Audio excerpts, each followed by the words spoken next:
Report, officers say they saw the suspect's 11-year-old autistic son, who was wearing a diaper, locked inside a makeshift jail cell that was covered in feces in the living room.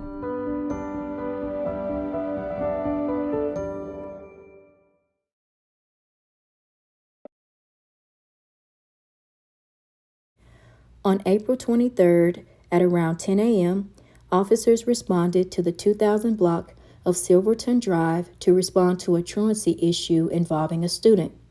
Once arrived on the scene, the Henderson police officers waited outside the home for about 40 minutes until someone answered the door. According to the police, they heard a child screaming from the inside and a gate rattling inside before someone answered the door. The person who answered the door would later be identified as Jeffrey, who is the father of the children who lives in the home. He told the police that the reason why his children had not been at school is because they were sick. It was then that the police officer asked Jeffrey if he could check on his children. He agreed. Once the officers got inside, they allegedly found an 11-year-old boy who was identified as having severe autism. He was inside a large enclosure that had metal bars and was similar to a jail cell. He was also wearing a diaper at the time that he was found. This was located in the living room of the home, where they discovered feces on the floors and the wall. Jeffrey stated to the officers that his son had been diagnosed with autism and that he kept him in the cage because he was very big and strong and can be very aggressive when he wants something. Officers also noticed as they were searching the home that it contained 2 other bedrooms that also had feces on the walls, ceilings, and floors. Child Protective Services responded to help the police, and they removed the children from the family home. Later that evening, Misty Scallion, the mother of the children, and Jeffrey Scallion, the father, were taken into custody and booked into the Henderson Detention Center for child abuse and neglect. The case is still ongoing.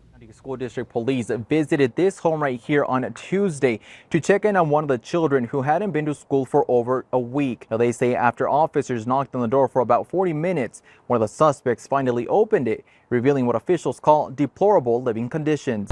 From the outside, this house may look like any other in this seemingly quiet Henderson neighborhood. But this police report obtained by Channel 13 paints a clearer picture of what was going inside the home. Pues está medio tenebroso tener gente. It's kind of dark to have people with that mentality here as neighbors. 46-year-old Missy Scallon and 41-year-old Jeffrey Scallon live in the home on Silverton Drive with their 4 children. According to the arrest report, CCSD police visited the home Tuesday to check on one of the couple's children, who police say had not been to school for roughly a week. At the door, officers say they could hear a child screaming and a gate rattling inside. Both Henderson police and CCSD officers knocked on the door for over half an hour until the children's father finally opened it.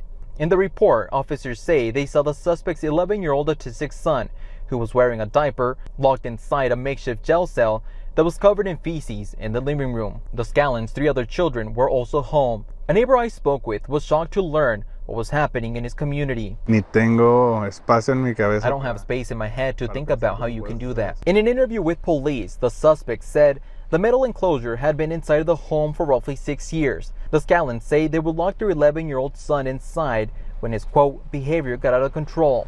The report says Misty and her 2 older children were cleaned the enclosure, but stopped cleaning it about 3 weeks ago because they were getting extremely busy. According to police, the couple's daughter also had autism and locked her in her room. The couple were arrested and booked into the Henderson Detention Center on 1 count of child abuse and neglect, but have since posted bail. Channel 13 went to the home on Thursday. One of the suspect's parents was there, but refused to speak with us. The 11-year-old was taken to the hospital to be checked by a doctor. The 3 other siblings were placed in the care of another family member. Now, the couple will be back in court on May 14th.